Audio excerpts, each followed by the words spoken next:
বিষয় হচ্ছে যে মসজিদ তো আমাদের একটা one kinds of heritage. So এটাকে ভেঙে নতুন করে বানানো যাবে না।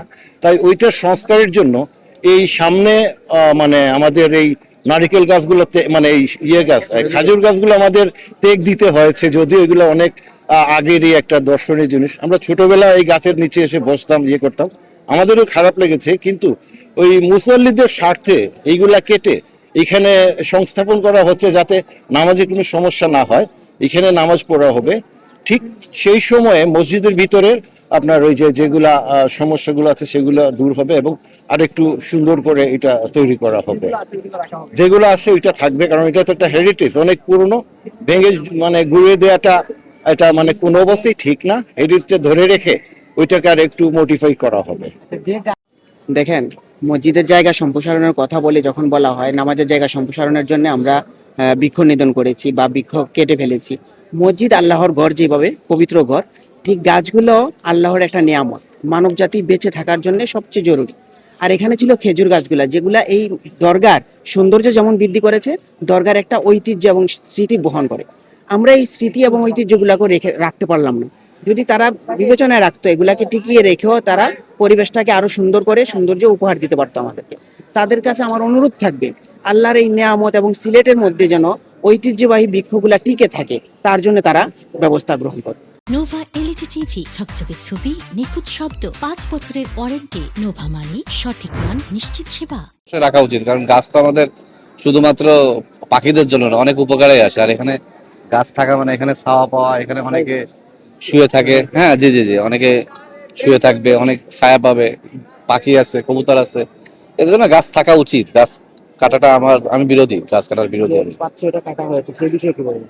এই যারা কাটছে কর্তৃপক্ষের সাথে কথা বলতে হবে, তাদের তাদের জানাইতে হবে যে আর বাকিগুলো যেগুলো আছে, যেগুলো কেটে ফেলছে এখন, এগুলো তো উচিত হয়নি। বাকি যেগুলো আছে এগুলো যেন না কাটে, বুঝতে পারছেন? এইটাই।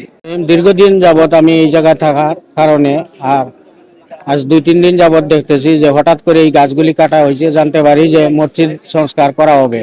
ওই মূল মসজিদ তো সংস্কার করবে ভিতর সাইড, কিন্তু এটা তো বাহির সাইড টিন সেট করা হবে। যার কারণে এই গাছগুলি না কেটে গাছগুলি রেখে মডিফাই করলে আমরা খুশি হইতাম। তো এমত অবস্থায় আমাদের এখন খুবই খারাপ লাগতেছে যে এই মক্কা মদিনার আদলে এই গাছগুলি, খেজুর গাছগুলি বড় হয়ে উঠছিল, এই গাছগুলি তো আর নতুন করে উঠানোর মতো সম্ভব আমাদের নাই।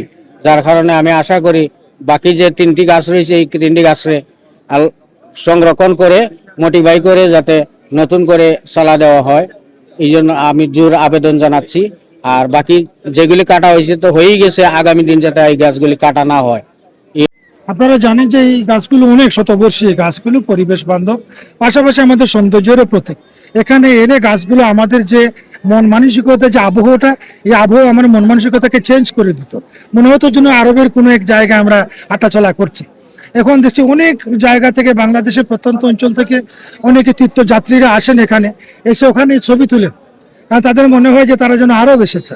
এই যে আমাদের যে আবহাওয়াটা, এই যে আমাদের অনুভূতিটা আঘাত দেওয়া হলো, এটি মারাত্মক গর্হিত কাজ হয়েছে বলে আমি মনে করি।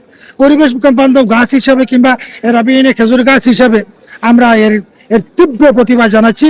যে গাছগুলো এখনো দাঁড়িয়ে আছে, সেগুলোতে যেন আর কাঁচি না লাগানো হয়, সেই প্রত্যাশাই কর্তৃপক্ষের কাছে জানাবো আমরা। গাছের ব্যাপারটা অনেকটা পরিবেশ সংগত ব্যাপার। গাছ থাকলে সৌন্দর্য থাকে, ভালো থাকে, অনেক লোক দেখতে আসে এখান থেকে। উনি মুফতি সাহেব